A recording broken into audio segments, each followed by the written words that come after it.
Welcome to the Post-Apocalyptic panel. Yeah. We survived and we're here. So now that we have the Ice Age, thank goodness, finally. I'm warm enough. I'll have the panelists introduce themselves and talk a little bit about what they write, and then we'll go into some conversation and then take some of your questions. Good afternoon. I'm Dean M. Cole. I write apocalyptic science fiction that crosses over military and post-apocalyptic a little bit, and also multiverse. My background is an Apache pilot in the Army, then flew helicopters in the Gulf, and then for the airlines, and recently quit my day job to make this my full-time day job, so it's going good. Thanks for having me. I'm Jasper T. Scott, and I write all different kinds of sci-fi. I've written 2 books in post-apocalyptic that were a mix of genres, but post-apocalyptic was a strong one of 2 genres that they fit into. And did very well. This broke star in the sequel. I'm Nicholas Sansbury Smith. I've been writing the genre since 2014.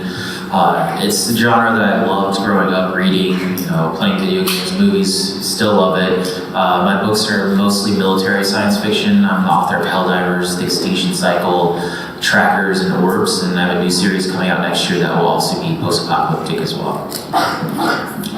I'm Matthew Mather. I do kind of a range of books, go from science fiction to thriller. But in the post-apocalyptic space, I have Cyberstorm, which is kind of apocalyptic and not really post-apocalyptic, and then the Nomad series, which is fully apocalyptic. Yeah. So thanks, I'm looking forward to it.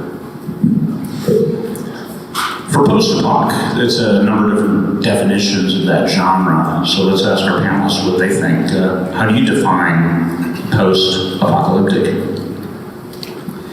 Well, typically nowadays, and unfortunately I didn't understand this fully when I first set out on my journey, post-apocalyptic is somebody walking through the Deadlands and something bad has happened at some point in time, and it's kind of a dystopic, but that's its own thing. So, but post-apocalyptic, you got the dark covers, you got the bones in the yard, you got the broken down houses, and you got somebody trying to live through it and what they're dealing with and what they're trying to do to recover society, maybe.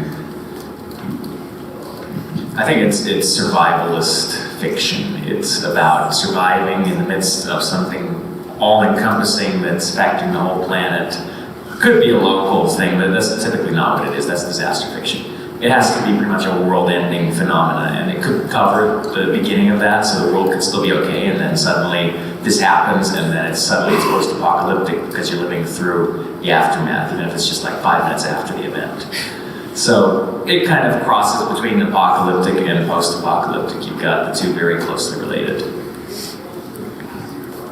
I actually had this question probably 4 years ago when I was writing for Simon & Schuster, my first series that's now, I've republished it on NKU. But I think the post-apocalyptic to me is the question of how would I survive, what would I do to survive, and if you look on, just on Amazon alone, the trend right now seems to be a lot of EMP novels, a lot of survivalist series that begs the question, if this happened, if the apocalypse happened, how would you survive? How would you protect your family? How would you get to your family? I mean, that is what is hot right now if we're talking about trends. For me, post-apocalyptic fiction, most of my series are all post the apocalypse, but I also write some before the event, and then leading up to it, and then the series, the apocalypse. So there's a lot of different ways to do apocalyptic and post-apocalyptic fiction, and I think right now there's definitely some trends. So if there are people in the audience here too, at some point you want to ask questions about trends and things going on, happy to answer any questions. Thanks. I think Jasper brings up a good point of whether it's adventure or whether it's post-apocalyptic and what some of those definitions are. Yesterday I was in a panel where we were talking about thrillers. And so if you had a post-apocalyptic thriller versus post-apocalyptic adventure, the definition of a thriller is where there's a fate worse than death, whereas an adventure is you're facing actually death. That's just an interesting distinction to make. So fate worse than death could be that your child is going to die if you don't figure out how to do something, or it could be that this next city is going to blow up because you don't stop the next atomic bomb. But it's a fate worse than just a new ending.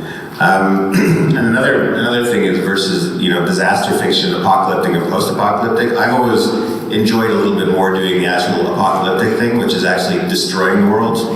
So, which is more complicated because then you have to spend, you're not just living in sort of a static universe after the event happens, but you're going from today's world into the world of tomorrow, and you have to track all the changes in an accurate way, and that's the thing, the complexity of that is what really I enjoy doing most. And so some of these guys have done more, living in the world after the apocalypse, whereas I really enjoy the actual destroying and destroying of the planet and the universe and all that stuff. Don't work the microphones. Maybe you guys can use that.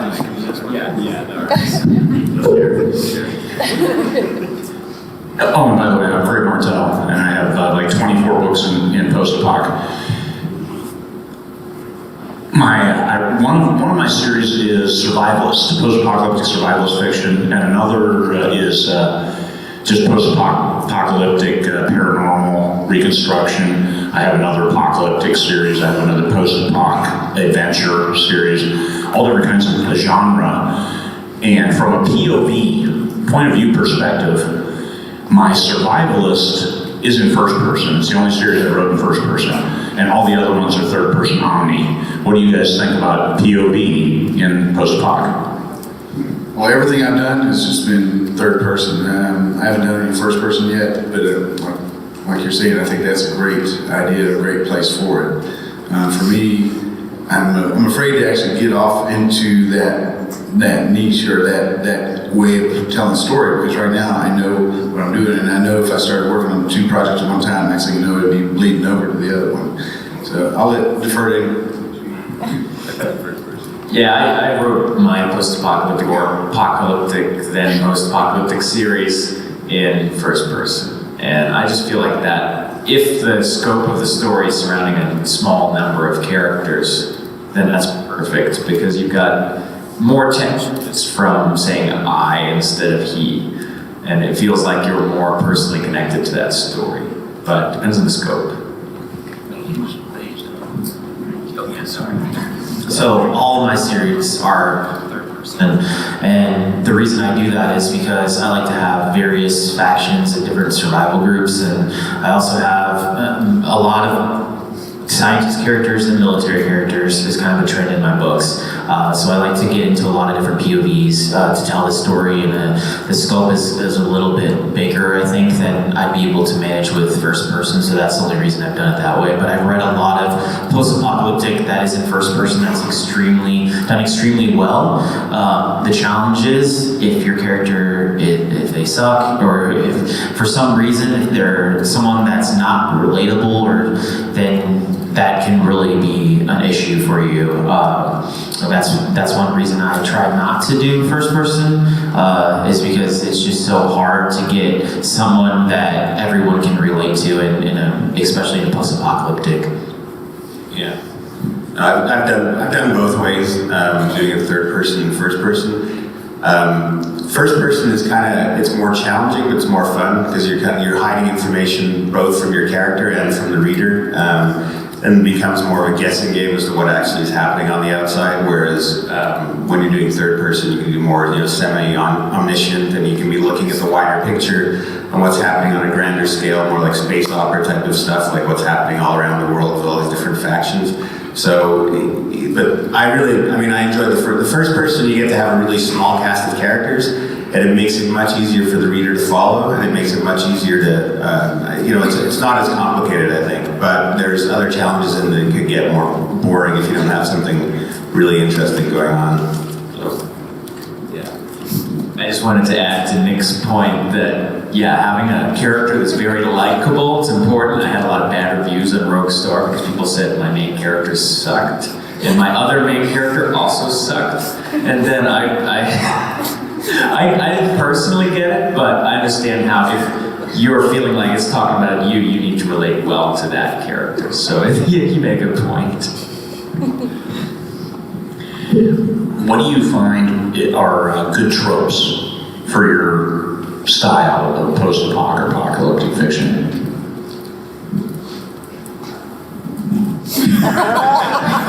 I think I was going to have a moment to think about it. Tropes, I think I just used the whole prepper trope. I think that's a trope. The situation where you've got somebody who's prepared even though there was no real sign of this coming. And he was preparing since before anything happened and then had this crazy theory thinking we're going to end. And in my book, it's kind of a nice twist because he wasn't so crazy after all, and he actually knew what he was talking about. And he had everything all prepared, and then the rest of his family descended on him because he was the only one who had anything prepared. So I thought that was a nice trope. All right, yeah. You asked me that. Now that I've had some time to think,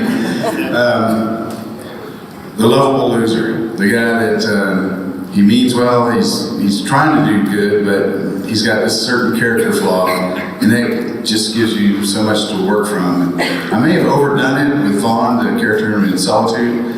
I've got a few reviews where people were like, why don't we just kill him? He's an idiot. But he gets better, and then the reward is there.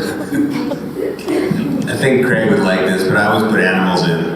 Everybody loves it when you save a dog and they keep the dog alive no matter what. Like that just, any book that I ever write in this, I don't know if it's a trope or a beat in a screenplay, but it's the pet the dog moment. If you want to build sympathy for your main character, if you have your main character go out of their way to save an animal at any point early in the story, your readers it's a cheap trick, but it works very well. It's just an easy thing to do. And it's funny, actually, as you're saying tropes, I was like, I was about to say I don't like to use tropes in my stories, and then he started talking about the prepper, and I'm like, great, yeah, my very first book I had a prepper in it. So. And what's even funnier than that, actually, is I'm building a house up in the mountains north of me right now, and I'm building, I got a 35 kilowatt failover generator in the bunker room in the back, so I've convinced myself into it by this point. So I'll try to take a different angle here. I do use dogs in all of my books, so just kind of dovetailing off that. But for me, I started with characters that didn't have many flaws, and as my writing progressed and as I started diving into more gritty post-apocalyptic fiction, I've started using characters that are very flawed. In my Helldivers series, the main character is someone that you probably aren't going to like right off the bat. But through the first book, the second book, there's redeeming qualities to them that I think has helped create a character that a lot of readers like. And I've actually done that in a couple series because, you have the trope of the guy that goes through hell and always survives.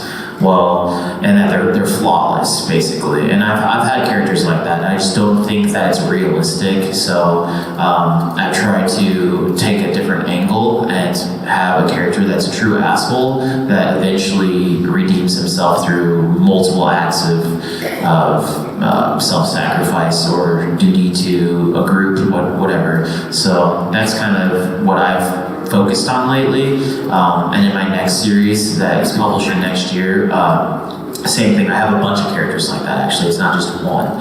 So, Do you always have them save dogs here? They always have like a dog friend. They don't really need to. It's the dog saves them in a couple situations, literally and figuratively. Yeah. Cool. Where do you see the future of the genre? Well, right now, I'm starting to focus more on the military science fiction aspect of it, but I don't know if that's really the future. That's just where I'm developing into, especially with the series that I'm writing book 4 of right now. Here, let me think about that for a moment. Passing the mic again. Yeah, I think the future of the genre is more the same. I think it's very well loved. I don't think you need to innovate very much. You can go with a few tropes, don't do it all the time, don't use all of them, but you don't need to innovate because it's already all mostly been done, but you could come up with something slightly original in a way that the world ends what caused it, but all the themes and conflicts that result from the end of the world are still, that's pretty much going to keep repeating. You're just going to have a slightly different version of it. I don't know. I've been writing this genre since I started, and I've been reading in it since I was a little kid. And things have changed pretty dramatically. Right now, I was talking about trends earlier, and that's one thing that I've done is, as an indie or as a hybrid author, I pay close attention to what the trends are on Amazon, what's selling, what's not. I know what's hot, what isn't. So if you're writing to market, you'll see EMP fiction, and then a lot of disaster fiction is popular right now. Back when I started, it was zombie fiction and aliens invasion. I've written in both of those. For Helldivers, I tried to take a more of a unique approach. Back then, when I started writing that series, there was a lot of books about, like Wolf, for example, books about people surviving underground. So I wanted to try to spend that on people surviving above ground, but also having to go to the surface for missions. So I do think there's room to create new things. It's tough though, because there's just so many books out there right now, and if you really want to try to create something different, it can be a risk.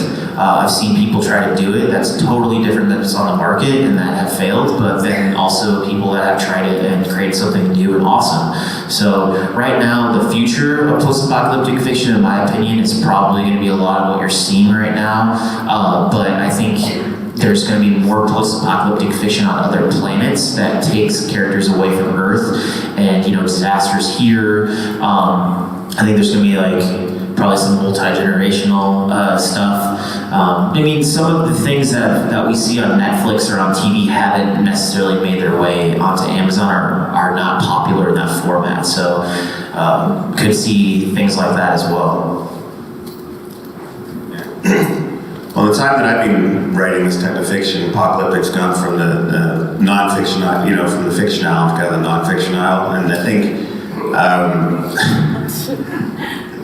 at a certain level, I think, and also, given the state of sort of maybe the group mind of the world, I think there's a certain amount of doom and gloom that people can sustain, and I think injecting a little humor and a little bit of levity, even in very dire things, that's worked very well for a lot of writers lately, having some, finding ways to put some humor in there. And I think writing to market's important, but I think also, you kind of gotta go big and go home. You need to find something unique, find some other way to destroy the planet or to put, humanity in peril, come up with something that is, completely your own. I always use this example when I'm on a panel about talking about writing about anything, but I always regard writing a book as doing an up-close magic trick. Somebody's doing a magic trick right in front of you, and they've got the cards out, and they're doing all this stuff, and then all of a sudden they pull the card out of their breast pocket, and somehow they've done that. And then writing is like that. You need to come up with a unique trick, and people are watching exactly what you're doing, and then you come up with the card from your pocket, and they go, oh, I didn't see that coming. And that, if you can pull off a unique magic trick with your book, with your plot, people will always remember that you came up with that trick that somebody else hadn't come up with before. The difference with magicians is they hide how they do it, whereas with a writer, you got to explain at the end how you did it, and it has to make sense. So that's just a little bit of advice. And if anybody knows the next big thing in post-apocalyptic, see me after the show. I'll see you right now. In 20Books 50K, we don't talk politics because it's destructive. It doesn't benefit anyone when it comes to writing.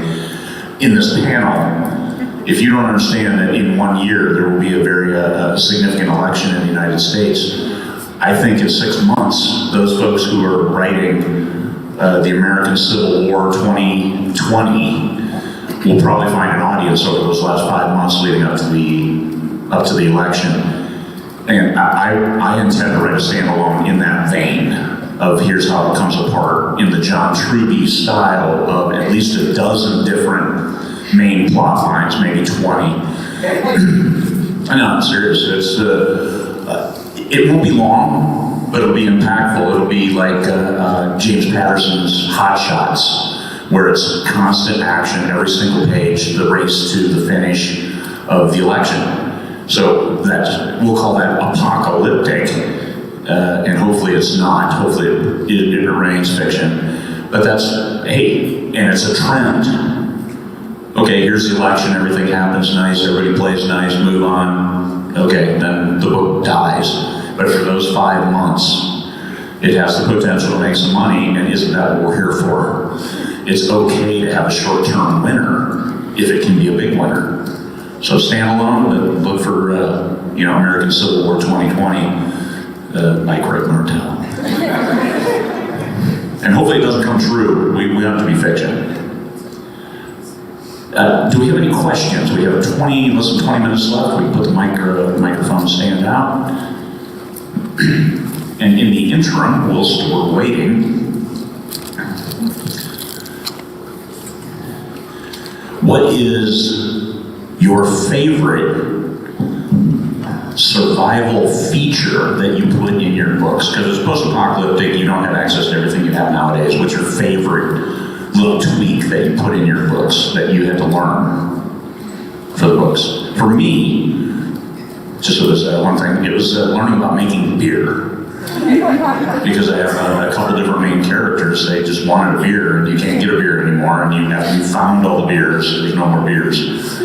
Like Strange Brew, okay, great movie. They did a post-apocalyptic movie as part of that movie, and finding beer was important to them. So making beer, if you don't have hops. So that was my thing. Well, that's a tough one. I guess, mine deals with something that comes out of CERN, the supercollider in Switzerland, and it sweeps across the planet and basically takes all animal life out, except for 2 people. One person that's uniquely detached from the planet in a vacuum chamber at the moment of the light's passage. The other person who happens to be the only person on this space station. And I had to learn a lot about CERN, about the supercollider, because I have a lot of scenes that take place there. So I had to get into it and dig, and I would reach out to people, and fortunately I got some really good information that helped me, stop me from making a huge mistake on a plot. It would have made a big plot hole. But so that was fascinating. And I actually had some readers tell me that reading that aspect of my story got them motivated to go into, take some classes on physics. And I was like, well, wait a minute. Don't be quoting some of that. Some of the physics in there might be bullshit. But I tried to tie it into real stuff. But it was a fascinating journey to go through that. So. Well, I didn't do a lot of tweaks like that. I just had to learn certain things along the way because it was something I hadn't written before. So, for example, I learned that you can't store gasoline. I didn't know that. You can store diesel. So you don't really want to have a gas car at the end of the world. You probably don't want to have an electric one, but it depends how good your generator is. And yeah, and then I kind of invented a nice little way to save some people, which was an underwater habitat that was like self-contained. But I didn't have a lot of those kinds of tweaks.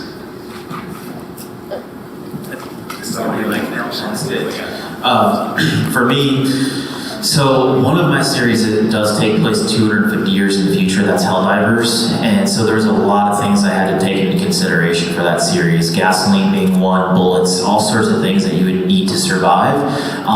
But when you're writing something that's futuristic, you can also do some hand waving because so Helldivers actually takes place 25 years from now and then 250 years after that. So the hand waving that I did was, I don't know if you'd call it a trick, but there were certain things that were invented during those 25 years from the status quo that the characters were then able to use 250 years in the future. So, for example, laser weapons, things like that. Also being able to keep gasoline, having a fuel stabilizer that lasts for indefinitely, basically, things like that. Using science is a trick that I think is really important in fiction because some readers aren't going to care if you make mistakes, but others will not only care, but they'll take time to tell you they don't care. So I think that was one mistake I made at the very beginning. beginning was not focusing on science, and as I went on, I hired people to help me with science, so I tried not to make mistakes. And I think readers will also appreciate it if you take the time to do things like this, because you can have a post-apocalyptic book where people have bullets like 10 years from now and they're shooting them like rapid fire, but if you there's going to be a select group of readers that are going to call you out and stuff like that. So you really have to be careful, I think, when you're explaining a situation of the resources available to that group. And I'm probably going to talk too much, so I'm going to give it to Matt, but just be careful when you are doing tricks in your books, because they have to make sense too. I like what you're saying. I do spend a lot of time when I'm writing books like this to do research on it. Like a book that I'm doing right now, I have one of the vice presidents of SpaceX that's giving me all information about what happens if we destroy this and destroy that. When I wrote my Nomad book, I spent 3 or 4 months working with some astrophysicists that actually built a complete 3D model, like a working 3D model of the solar system, which we then destroyed, but we had like a complete modeling of the temperature of the Earth and all this stuff. So I went to great lengths to try and make sure that everything is as physically accurate as possible. And you still get people that complain, but at least I can refer back to it. In fact, for the Nomad book, I actually I put the tool up online and I let people go and destroy the solar system themselves and let them log the black hole stream middle of it. So I think going to those lengths will help build in a sense of, because ultimately with your readers, you are in post-apocalyptic, we are doing world building, and you need to get them to suspend disbelief as much as possible. And the more detail that you can put in, and the more like little tiny details about how things work, that suspension of disbelief will become deeper and deeper, and then we'll let them drop further into the story. So I think it's very important to try and pay attention to those details. Thank you very much. One of my favorite post-apocalyptic books when I was a child was Z for Zachariah by Robert C. O'Brien, and he had written Mrs. Frisbee and the Ransom Hymn. And it was a successfully emotionally drawing book because the main character was a 16-year-old female. She was the sole survivor, and I have been wondering whether or not you've written from the point of view of a female and or young person. Second part of the question, one of my favorite contemporary books is Art of Racing in the Rain, where the point of view is from the dog. So I'm wondering whether or not you think a successful post-apocalyptic book could be written from the point of view of a female and or a dog. The Nomad series is all from the female. Yeah, a Nomad series is a female protagonist, so it's all from a female point of view. And actually, when I'm writing my books, I tend to flip-flop. I'll do one male, then one female, one male, and one female. Kind of go back and forth. I don't know what that says about me. And I've done the same thing. I've also, one of my major characters in Helldivers is an 8-year-old, and then my Warp series I have 2 kids too, and that's a little bit easier to do than a female perspective for me, but I believe in strong female characters and I have them in all of my books. As far as the animal question, that's really tough. There's a spin-off of one of my series, Extinction Cycle, and the author did write from a dog's point of view, and it was extremely successful. I was honestly surprised how successful it was. You get a few people that are like, dogs can't think like this, and you can say, well, how do you know? So I think it's be a fun thing to try. I've never done it, but I have seen that you can have success doing that. I do a lot of what Matthew said, flipping back and forth. If it's third person, I'll flip between male and female protagonists. In Post-Apocalyptic, I haven't done it yet. I've just done male protagonists, mostly because I had a first person for 2 of them, and then you have to pick one. But as for the dog question, I never thought about that. I would have thought with Post-Apocalyptic, it would be too humorous, too quirky to really work. But I think if you could pull off a really childlike, narrative, it might work. And you could inject that humor to sort of lighten the dark mood. So it could work. In Solitude, the first half of the story, the female is trapped on the space station and she's going through a lot of stuff to keep herself alive. And she's fighting with the emotions of thinking that maybe nobody's coming. And it also opened up the opportunity for R.C. Bray to bring in Julia Whalen. Woo! That was awesome.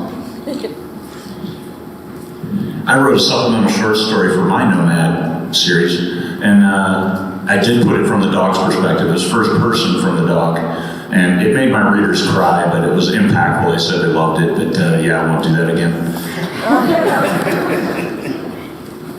My question is about, do you have any tips for a female breaking into the post-apocalyptic? I write EMP thrillers under a pen name so that I overcome the male bias. I have some, I don't hide the fact in my author bio. I don't use my, I use my cover as my author thing. But I have had bad reviews because how dare I write post-apocalyptic as a female. I would suggest let Kyle answer that. Yeah, I was Okay, this is for Tammy and the person who asked the question before. There are a ton of female main character protagonists in post-apocalyptic fiction, and there are several very successful female authors. There are at least 3 in this room who are making over $100,000 a year in post-apocalyptic fiction. So yes, you can.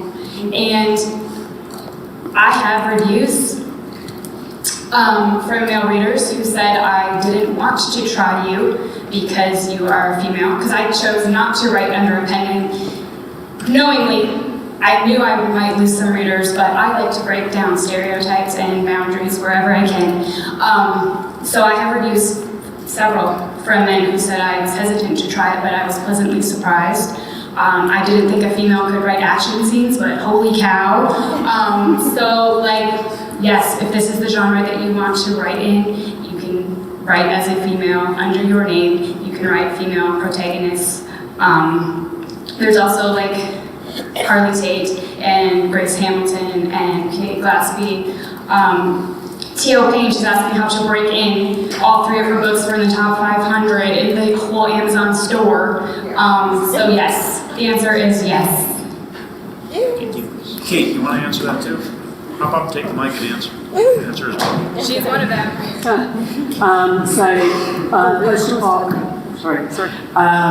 Post-apoc, I write under a pen name because I was worried about men not wanting to read me.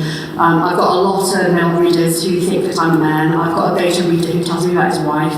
And so I didn't do the brave thing that Kyle did, but I'm making 6 figures. I write in multiple POVs, and I have strong female characters who do very well for both men and women. I write what I would call character-driven post-apoc. There is a massive audience. Mostly I see post-apoc dividing into pew-pew post-apoc and character-driven post-apoc, and there are audiences for both of those things. You need action, even if you're character-driven. You need a lot of action, but the way that I look at post-apoc, you have the perfect opportunity to, in every single chapter, use save the cat theory, because you are throwing rocks at your characters every single time that something's going wrong, every single chapter, and they are page turners that people cannot put down. So if you're a woman and you are thinking about writing in post-apoc, don't worry about whether you're under a pen name or you're under your own name, go for it. I would also encourage you to look up on Facebook a group called Women of the Apocalypse. Men are welcome as well, but there is a core group of female writers who are killing it in post-apoc, so come to the dark side.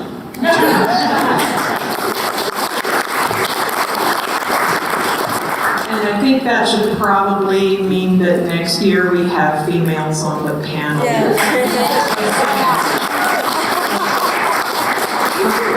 So my question is actually about one of the tropes, I believe, is that all these people, the whole world, has gone through this singular trauma.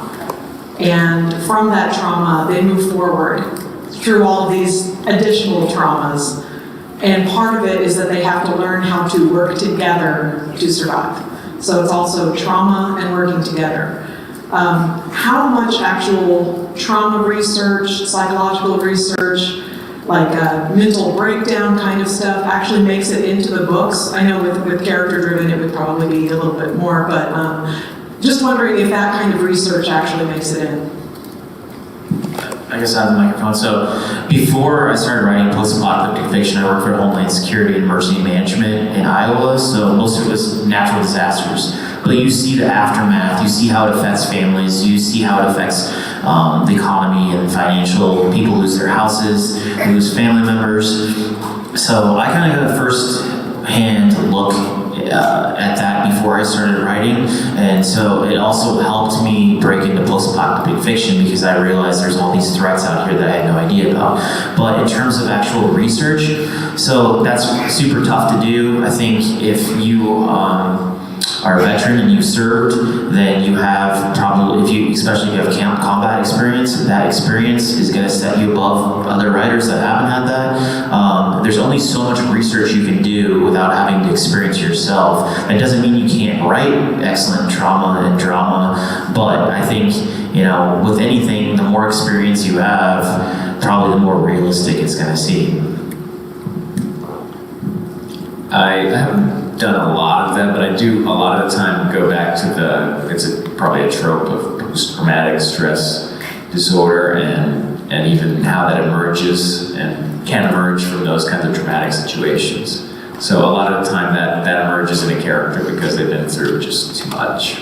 That's what I usually use, but there's a lot of other things that go into it, I think. So yeah, it could probably be better researched, something to do. I didn't get to do a lot of research on it, but I used experiences that stuff I saw when I was in the military. Things I helped evacuate New Orleans after Katrina, and some of the stuff you see there, that worked its way into some of my descriptions of what happens in Sector 64, my first series. And then just putting yourself in the mind of, in solitude, then you have the two individuals, and they're all by themselves, and so that's just, what would you do? How would you do? How would you cope? What would be going through your mind? And so I didn't really get a chance to research that specifically, but it was just a more of an internal research, I guess.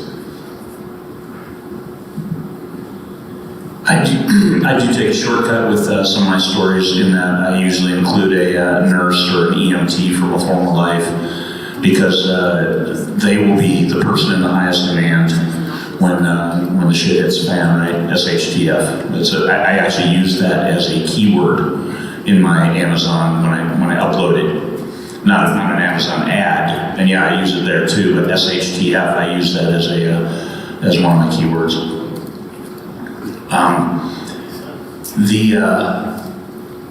Dealing with trauma in post-apocalyptic, you're going to have that because you don't have prophylactic health care. You don't have other things that people might embrace and enable them to get through something. Because post-apocalyptic, especially survivalist, you can't take 2 or 3 days to recover from a mental episode because you need to eat. And survivalist, your whole day goes to being able to eat for that day. Or heat, because I live in Alaska, so my survivalist fiction is about staying warm and not freezing to death and having something to eat. So the entirety of the effort. And if somebody gets hurt, once again, that takes you out of the stream and the ability to feed yourself. So trauma is a significant trope, and that's one of those, going back to the John Truby multi-plot lines, that's something simple to throw in as a side plot to keep your story moving forward, give it a suspense element while still keeping it post-apoc. Because now, hey, the dude's sick, how's he going to eat tonight? Well, how do you recover if you're not taking in any calories? What about water? How do you drink plenty of fluids if you don't go down to the stream and get it? So those are things to keep in mind as far as shaping your story. We have 1 minute left, JD. Hi, Judy Lesberg. Dean, I know this isn't an audiobooks panel, but I know you're killing it in audio.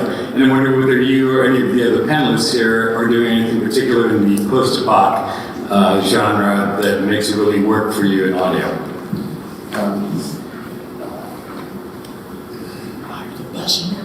Yeah, basically it comes down to, a lot of times everybody's been talking about casting, and find the best narrator that you can, and whatever it takes to afford that narrator, find the best narrator you can get and use them. This is, an audiobook is more like Hollywood. It's a movie in your mind, and people pay a premium for that. And If you get that narrator that everybody knows for your genre, and in this case, obviously post-apocalyptic, then that part is gonna, even if you have to pay $600 an hour, it'll earn out in a week or two. I mean, it's a $6,000 investment. It's worth it. Get the name.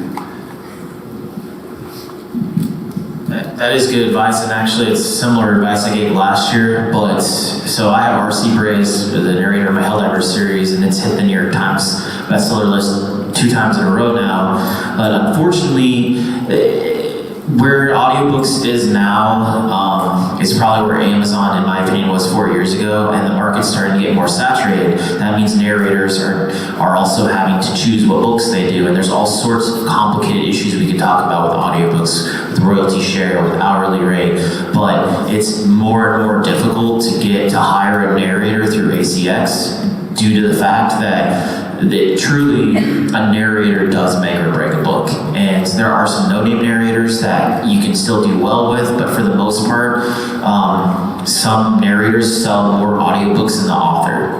So I guess I just wanted to clarify that I think even if you have a good budget, it also makes sense to try to get a traditional publishing deal, maybe with a smaller publishing company. That's actually how I started. I started with Audible, but then I moved to Blackstone, and now I'm with Recorded Books. But they are able to make connections too with the narrator. So there's other options than just hiring someone, which is getting more difficult to do. I just wanted to clarify that real quick.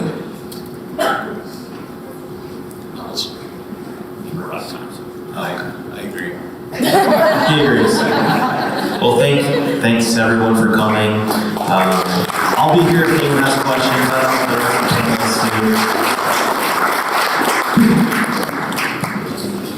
Thank you, that's it.